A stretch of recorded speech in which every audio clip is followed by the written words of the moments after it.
समण संघ क्या है जानते हैं? समण संघ की संगीति में जगह जगह रोजाना देख लो। मैं राजस्थान से हूं। राजस्थान में अभी अभी आपने देखा एक मूछें रखने पर एक लड़के ने मूछें क्या रख ली, उसको मार दिया। स्कूल में मटका क्या छून दिया, उसको मार दिया। तो आज घोड़ी से उतारना, कहीं भी चारपाई पे बैठने से रोकना, इस तरह के आपको रोजाना देश में सुनने को मिलते हैं।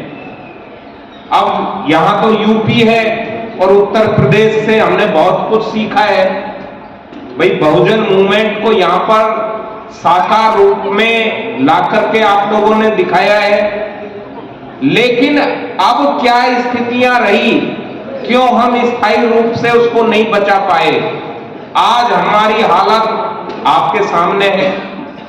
हम लोग जो मुट्ठी भर लोग हैं उनके इशारे पर चल रहे हैं।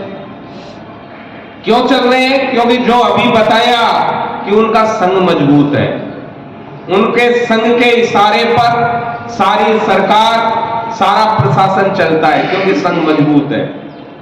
अब हमारा संघ, जो हम बात करते हैं तथागत भगवान बुद्ध की, समण की, तो ये जो समण शब्द है, ज्यादातर जानते हैं समण शब्द क्या है।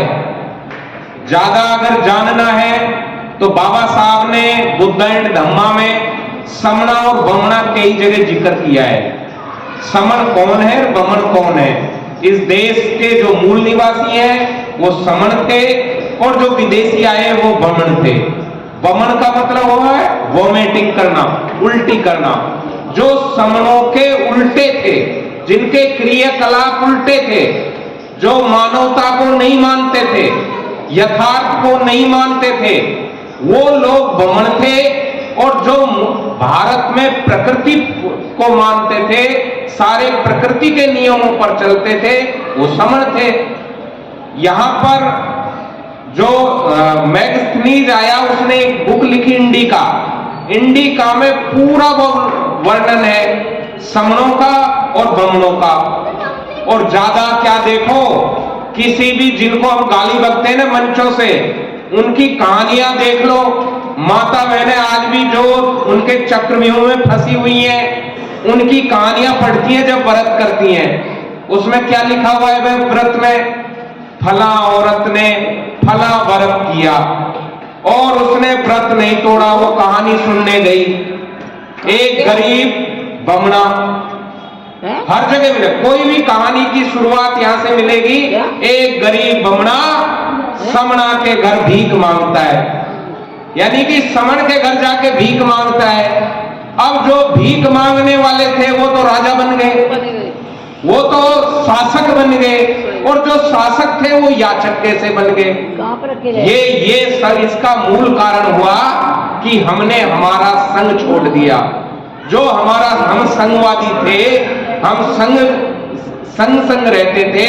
फिर संत महात्मा आए, उन्होंने कहा भाई संगीति करो। आज भी हमारे जो संत महात्मा जो भी रहा, उसने हमसे कहा संग, सत्संग की कहा, संगीति की कहा, संग की कहा। तो ये बाबा साहब ने भी हमें संघवादी बनाया, गणतंत्र की स्थापना की। तो हमने लेकिन आज तक समझा नहीं, और हमारी जो मूल विरासत थी, जो हमारा संघ था, उसको हमने छोड़ दिया और दुश्मन ने उसका अनुसरण किया। दुश्मन की अगर बात करो तो वो कहता है हमने तो भगवान बुद्ध से सीखा है। भगवान बुद्ध का जो कमल का आसन है वो उन्होंने चुनाव चिन्ह बनाया। और जो संघ है, जो हमारा संघ था, जो भिक्षु संघ था, जो हमारा समण संघ था, उसकी नकल करके उन्होंने संघ स्थापित किया। उन्होंने बेईमानी के लिए हमारे संघ की नकल की। बेईमानी कैसे की? बातें वही रखी, लेकिन बेईमानी के लिए रखी। आज उनसे जाके हमारे बहुत से लोग जाते हैं तो वो भी वही बात करते हैं, हम जाति नहीं मानते भाई, हम चंदा नहीं लेते, हम बराबर रहते हैं, पद प्रतिष्ठा नहीं है। तो हमारे जो विनय पिटक था, जिसकी नकल करके उन लोगों ने संघ बनाया और नकली संघ बनाया, लेकिन नकली संघ इतना मजबूत बना लिया कि वो याचक से शासक बन गया, और हम जो शासक थे वो आज याचक बन गए। अब इस संघ में इतनी बड़ी ताकत होने के बाद भी अब जो बुद्ध को मानने वाले लोग हैं उन्होंने पढ़ा है, खूब देखा है कि एक बार जो वैशाली के वज्जी थे तो वज्जियों पर बहुत बार आक्रमण किया, लेकिन आक्रमण करने वाला कभी जीत नहीं पाया। जीत नहीं पाया तो भगवान बुद्ध से जाकर के पूछा कि साहब इस वैशाली को कैसे जीता जा सकता है। तो भगवान बुद्ध ने बताया कि ये वैशाली के लोग ये बातें मानते हैं, और जब तक ये लोग ये इन बातों को मानेंगे तब तक ये पराजित नहीं हो सकते। दुश्मन ने उन बातों को तोड़ा, और मूल जो बातें थी कि वो संग में रहते थे, एक साथ बैठते थे, कोई छोटा नहीं था, कोई बड़ा नहीं था, अपने सीनियरों का आदर करते थे, सम्मान करते थे। जब उनका संग मजबूत था तो उनको कोई हरा नहीं पाया, लेकिन जब दुश्मन ने उनके संग में प्रवेश किया और संग को छिन्न भिन्न किया तो वो हार गए। तो जब जब भी हमारे संग में से छेड़छाड़ हुई, जब जब भी हम जुड़े रहे संघ के रूप में, हम कभी हारे नहीं, हम जीतते रहे, जुड़ते रहे, जीतते रहे। आप देख लो, अब बात करते हैं जैसे मौर्य वंश की, सम्राट अशोक की। अब सम्राट अशोक की जैसे बात करते हैं, हम कहते हैं हमारे पूर्वज थे। भाई हमारे पूर्वज तो थे, लेकिन दुश्मन ने प्रचार किया कि उन्होंने हथियार त्याग कर दिया, इसलिए उनका राज्य छिन्न भिन्न हो गया। लेकिन सम्राट अशोक के काल में उनका पुत्र भी राजा बना, पौत्र भी राजा बना, लेकिन वो कभी भी उनकी सत्ता छिन्न भिन्न नहीं हुई, वो शासक रहे। और जितना सम्राट अशोक ने विस्तार किया था, हमारे भारत देश का जो ये माना जाता है कि सबसे महान सम्राट, महान कोई वैसे ही नहीं बन जाता। भारत देश में दो ही शासक महान कहलाते हैं, द ग्रेट अशोका और अकबर द ग्रेट। अकबर को क्यों माना जाता है ये बहुत विस्तार की बात है, लेकिन सम्राट अशोक ने अपने लोगों के लिए तो किया ही, लेकिन उन्होंने कभी दुश्मन का भी बुरा नहीं किया। इस तरह हमारे जो मूल निवासी जो भी राजा हुए, जो भी आज गर्व, जो प्राउड करने की अगर देश में बात करें, तो हमारे राजाओं के अलावा, हमारे मूल निवासियों के अलावा इस देश में गर्व करने का क्या है भाई? जब बात देश के गर्व की बात आती है, कोई प्राचीन इतिहास की बात आती है, तो इनको हमारा ही इतिहास दिखाई देता है। लेकिन अब कहां गया वो इतिहास? अब हम किस पर गर्व करें? आज दुश्मन अपने आप पर गर्व कहता है, कोई कहता है कि भाई हिंदू होने पर गर्व करो, हमें गर्व होना चाहिए, लेकिन क्या हम कर सकते हैं कि गर्व उस पर? तो हमको किस तरह बनाया? आज हम अपने आप को हिंदू कहें चाहे कुछ भी कहें, हम कुछ भी मानते रहे अपने आप को, लेकिन अगर हम संघ के रूप में इकट्ठा हो गए, चाहे कोई भी मत है हमारा, चाहे हम बुद्ध को माने या ना माने, चाहे हम किसी और पंथ को माने, किसी मजहब को माने, और हम अलग अलग जो जातियों में बांटे गए हैं, उपजातियों में बांटे गए हैं, अगर एक साथ एक संघ के रूप में, जैसे हम लोग यहाँ बैठे हुए हैं, किसी को पता नहीं है हम कौन सी उपजाति के हैं, लेकिन अब यदि हम इकट्ठा होकर के बैठे हैं तो दुश्मन की चूहें हिल जाती हैं, दुश्मन डरने लग जाता है। जैसे अभी सर ने बताया कि हमारी आदि से क्या सारी समस्याओं का हल है। अगर हम 100 में से 51 जिस दिन ही इकट्ठा होकर के बैठ गए, बताओ हमारा कौन सा काम रुकेगा? हमारी सारी समस्याओं का हल। अब बहुत से लोग कहते हैं, संघ पर क्वेश्चन करते हैं कि भाई जुड़ने से क्या होगा, जुड़ने से क्या होगा, तुम्हारा एजेंडा क्या है। भाई उनसे कहते तो बताओ क्या करें। भाई राजनीति में बहुत कुछ है, तो राजनीति कैसे करोगे भाई। दुश्मन के पास तो संघ मजबूत है, उनके पास तो बैक है संघ का, इसलिए वो राजनीति सक्सेस है। तुम्हारे पास क्या है, नहीं भाई पहले इकट्ठा तो करना पड़ेगा। तो बात इकट्ठे पे आ गई, तो इकट्ठा करना पड़ेगा राजनीति के लिए। बहुत से लोग धर्म का प्रचार करते हैं, धर्म के बहुत सारे संगठन बना रखे हैं।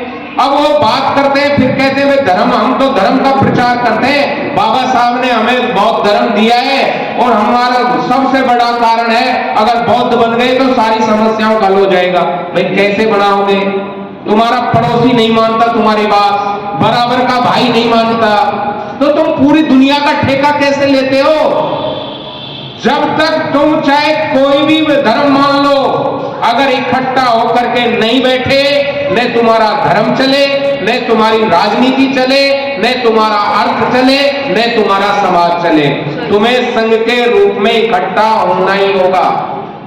अब बहुत से लोग जैसे धर्म की बात करते हैं, लेकिन वास्तविकता यह है कि हम एक ही बात पर इकट्ठा हो सकते हैं, और ये समण संघ वैसे ही तैयार नहीं हुआ, हमारा पूरा प्राचीन इतिहास रहा है। ये तो अब पूरा धो मांझ के दोबारा से धो पोंछ करके आपके सामने परोसा जा रहा है, लेकिन ये बहुत प्राचीन है। तथागत भगवान बुद्ध से पहले का संघ है। तथागत भगवान बुद्ध जब सिद्धार्थ गौतम थे, राजकुमार थे, उस समय जो आप सारे सीनियर हो, सब जानते हो कि नदी के जल बंटवारे को लेकर के झगड़ा होता है, उनको 3 सजाएं दी जाती हैं, तो उन्होंने स्वीकार किया कि और दोनों सजाएं अगर मैं लूंगा तो वो किसी के हित में नहीं है, इसमें मेरा ही हित है। तो उन्होंने देश निकाले की सजा को स्वीकार किया, और देश निकाले की सजा प्राप्त करके उन्होंने जो श्रमण संस्कृति को इतना आगे बढ़ाया, और चलत भिक्षु चारिकम बहुजन हिताय बहुजन सुखाय का नारा देकर इस संघ को इतना मजबूत किया, और हमेशा संघ के साथ रहे। संघ के साथ रहे तो वो बचे रहे, नहीं तो दुश्मनों ने बहुत आक्रमण किए, तरह तरह के लांछन लगाए, बहुत सारी गालियां सुनी, बहुत पत्थर फेंक के, लेकिन वो मजबूत रहे संघ की बदौलत, क्योंकि उनके पीछे बहुत बड़ा संघ खड़ा हुआ था। तो संघ मजबूत था तो वो बचे गए। आप प्रकृति का नियम है, बहुत सारे डिस्कवरी चैनल है, प्रकृति का नियम है, जंगल में यदि शेर भी किसी पर जो झुंड में रहता है ना, भेड़ियों का झुंड है, कुत्तों का झुंड है, गैंडों का झुंड है, भैंसों का झुंड है, झुंड पर कभी आक्रमण नहीं करता। वो आक्रमण कब करता है, जब अकेला कोई अपने झुंड से बिछड़ जाता है, अपने समूह से जो बिछुड़ जाता है, मारा जाता है। कोई भी चाहे हिरण हो, चाहे गैंडा हो, चाहे भैंसा हो, जब समूह में रहता है तो वो शेर भी उसके सामना नहीं कर पाता, लेकिन जो समूह से बिछुड़ जाता है वो मारा जाता है, वो शिकार हो जाता है। इसी तरह हमारे मानवों में जो जो समूह के रूप में हम बिछड़े हैं तो मारे जा रहे हैं। यदि हम इकट्ठा हो गए, आज स्थिति यह है, दुश्मन ने बनाई 6743 जातियां बनाई, लेकिन हमारे जो अगुआ है ना, जो बाबा साहब के मिशन को चला रहे हैं, उन्होंने क्या किया, 29 लाख संगठन बनाए। अब 29 लाख संगठनों के 29 लाख तो राष्ट्रीय अध्यक्ष हो गए, इतने ही महासचिव हो गए, इतने ही कोषाध्यक्ष हो गए, मंत्री हो गए। एक थैले में राष्ट्रीय अध्यक्ष की मोहर मिल जाएगी, उसी में महासचिव की मिल जाएगी, उसी में मंत्री की मिल जाएगी, और किसी ऑफिस में जाएंगे और जब कहेंगे बताओ कौन सी लगाओ, पूरा राष्ट्रीय अध्यक्ष एक थैले में लेके चलता है। भाई वो राष्ट्रीय अध्यक्ष और मानता कोई एमएलए नहीं, पड़ोसी। एमएलए के पास में जाकर के चमचागिरी करता है, चुनाव में किसी की भी चमचागिरी करने का काम करता है और वो अपने आप को राष्ट्रीय अध्यक्ष घोषित करता है। तो भाई ऐसे टुकड़ों में बंटकर हम भला कर सकते हैं कि समाज का? हो सकता है क्या? हम चाहे कितने ही संगठन बना लें, कितनी राजनीतिक पार्टियां बना लें, कितने ही आर्थिक आंदोलन चला लें, कितने ही धार्मिक आंदोलन चला लें, कितने ही सामाजिक आंदोलन चला लें, जब तक हम इकट्ठे नहीं होंगे तब तक हम सक्सेस नहीं हो सकते। इसलिए जो हमारे सीनियर साथियों ने इस पुराने संघ को, जो हमारा सनातन जिसको कहते हैं, अब सनातन शब्द हमारा लेकिन चोरी दुश्मन ने किया, आज वो सनातन के नाम पे राज कर रहा है। सनातनी तो हमें भाई इस देश के मूल निवासी हैं, इस देश में पैदा हुए हैं, अब विदेशी सनातनी कैसे हो गया? हम इस देश के जब मूल निवासी अपने आप को कहते हैं तो हमसे बड़ा सनातनी कौन है?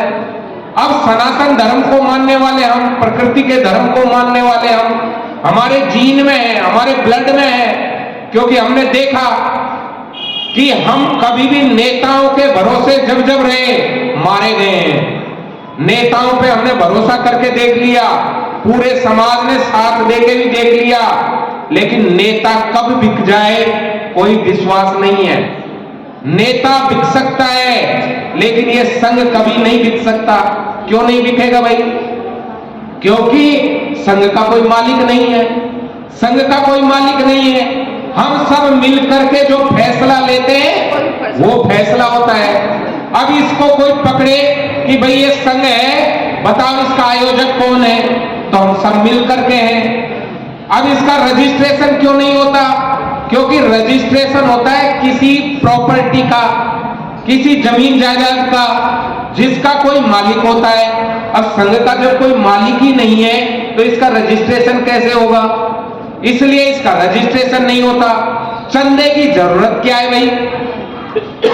आज 29 लाख संगठन रोजाना कोई न कोई सामाजिक कार्यक्रम करने के नाम पर, कोई आंदोलन चलाने के नाम पर रसीद बुके छपवाते हैं और चले जाते हैं। 5-6 लोग जाते हैं किसी के घर, साहब देखो बहुत ज्यादा अत्याचार हो रहा है, देश में हमारा आरक्षण खत्म हो रहा है, हमें चंदा दो, हम आपकी लड़ाई लड़ रहे हैं, आपको देना चाहिए। पे बैक टू कर्मचारी से दादागिरी करते हैं, पे बैक टू सोसाइटी करो नहीं तो तुम्हारे अधिकार चले जाएंगे।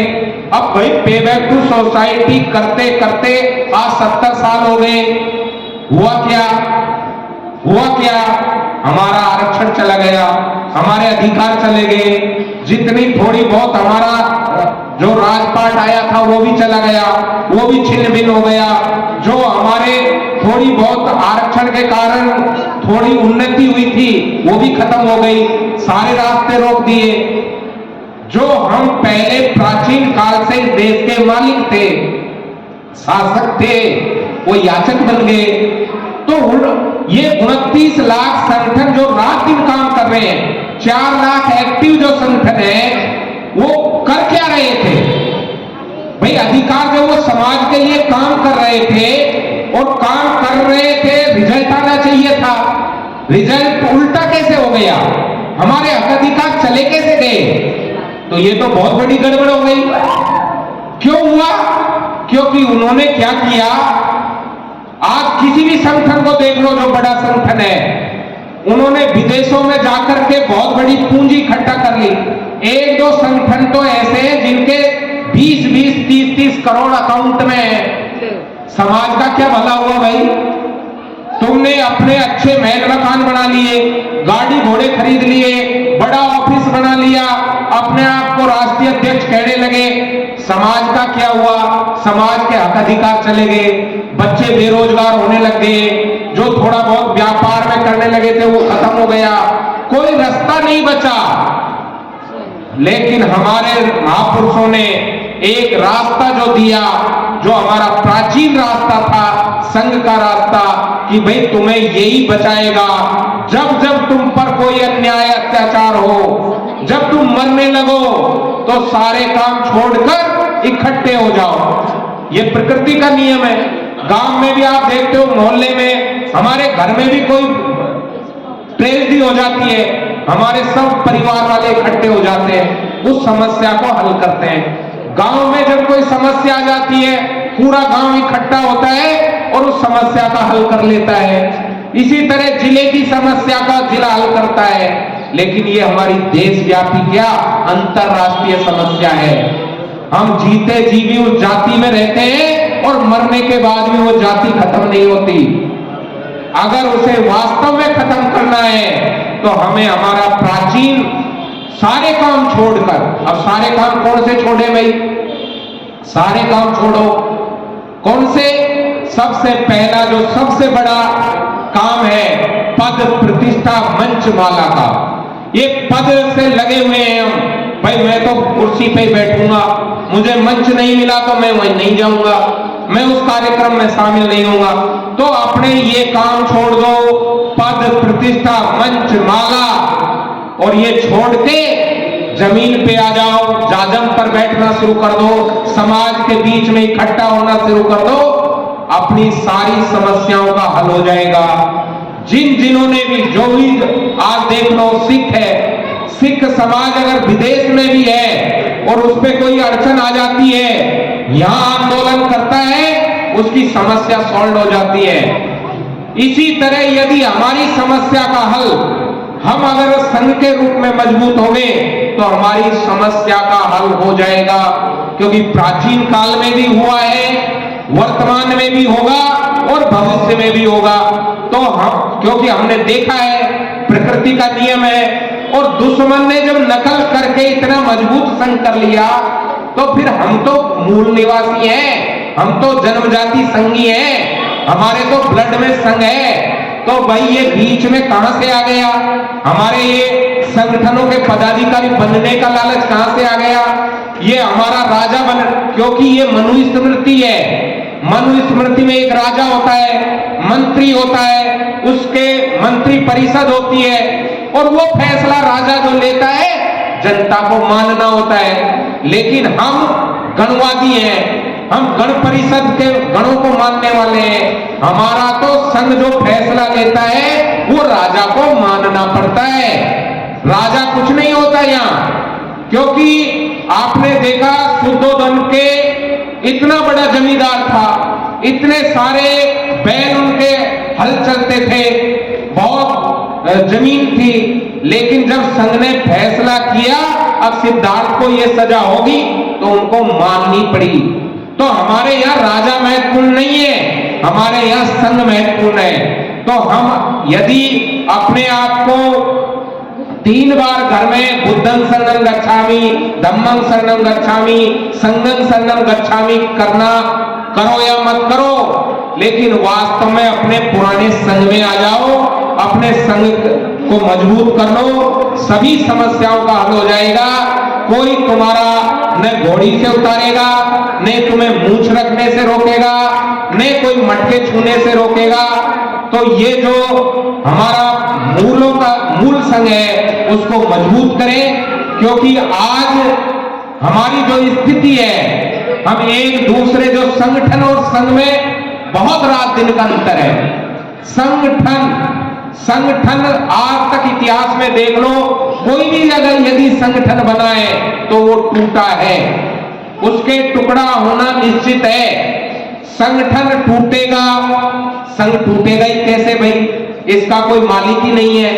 इसमें तो सब, हर नागरिक जो समन है, SC ST OBC का में जन्म लिया है, चाहे वो विदेश में रहता है, चाहे देश में रहता है, चाहे राजा है, चाहे रंक है, चाहे जेल में है, चाहे बाहर है, वो इसका मेंबर है। इस संघ का जो जिसने इस जातियों में जन्म लिया है, समण जाति में जन्म लिया है, वो इसका जातिगत मेंबर है, इसका संघ का मेंबर है। कोई इसकी पर्ची नहीं कटती, इसका पैसे चंदा नहीं है कि तुम्हें भाई 100 रुपए दे दो हम मेंबर बनाएंगे। इसमें तो कोई भी अभी बाहर से आएगा, यहाँ बैठेगा, वो अपना प्रश्न कर सकता है कि बताओ भाई ये संघ का, ये अब मेरा क्वेश्चन है, तो हम सबको बताना पड़ेगा। अब इसमें मेंबर बस 2 तरह के हैं, एक हुए अपने आप को समर्पित कर दें कि भाई मैं इस संघ का प्रचार करूंगा, उसको या इसको कहते हैं। बराबर है, वो कोई भी बन सकता है, उस पर कोई रोक नहीं है, कोई क्राइटेरिया नहीं है। केवल क्राइटेरिया है कि वो बमण नहीं हो। बमण को संघ में प्रवेश वर्जित कर दिया गया है, केवल समण ही इस संघ का मेंबर होगा। और चंदा हम लेते नहीं, जो खर्चा होगा वो हम सब मिल बांट करके खर्च करेंगे। अभी हम यहाँ बैठे, मान लो सबके हिस्से में 10-10 रुपए आए, सब मिला करके दे देंगे, हमारा काम हो जाएगा। पर्ची काटने की क्या जरूरत है, चंदा इकट्ठा करने की क्या जरूरत है। अभी 14 अप्रैल आता है, 14 अप्रैल को गली गली में चले जाओ, इतनी समितियां बनी, सब एक्टिव हो जाएंगे, घर घर जाएंगे, चंदा इकट्ठा करेंगे और कहेंगे भाई हम भंडारा कर रहे हैं। भंडारा क्या कर रहे हैं, तुमने पैसा इकट्ठा करा किया और वहां जाके मालिक बन गए, सबको लाइन में लगा के खिला रहे हो, औरों को भिखारी बना रहे हो। यहां स्वाभिमान से हमारा संघ अपना हक खुद देंगे, अपना खाना या तो घर से लाएंगे, यदि जहां पर घर से नहीं ला सकते और जहां पर बनवाना पड़ता है तो वहां बराबर का अपने खाने के पैसे देंगे, खुद का खाने का पैसा खुद देगा। यहां पर अभी संगति में 4-6 पराठे जो घर से लाते हैं, 2 किसी दूसरे के लिए, 4 स्वयं के लिए मिल बांट के खाएंगे, वो संघ का खाना हो जाएगा, वो किसी व्यक्ति का नहीं रहेगा। अभी सभी खाने को एक जगह मिलाएंगे और आपस में मिल बैठ करके खाएंगे, तो उससे ज्यादा एकता कैसे आएगी। कोई छोटा बड़ा है नहीं, यह मंचमाला है नहीं, यहाँ अतिथि है नहीं कोई, हम सभी अतिथि हैं, सभी सदस्य हैं, सब बराबर हैं, तो भाई इसका टूटने का डर नहीं है। यदि हम वास्तव में आज इन बातों को हम मानते हैं, किसी के कोई कुछ अभी हमारे सीनियर साथी और आपको बताएंगे, जो भी अगर इसके अलावा किसी के पास अल्टरनेट हो इस समय हमारे समाज को बचाने का और कुछ करने का, तो वो बता सकते हैं, हम भी उनके साथ चलने को तैयार हैं। नहीं तो देर न करें, हमारा प्राचीन संघ है, समण संघी है हम, इसमें जल्दी से जल्दी जुड़ जाओ, जल्दी जल्दी अपने मिलने वालों को जोड़ दो, रिश्तेदारों को जोड़ दो और एक जाजम पर इकट्ठा होना सीख जाओ, हमारी सभी समस्याओं का हल हो जाएगा। इसी के साथ संघं नमामि, संघं नमामि, संघं नमामि।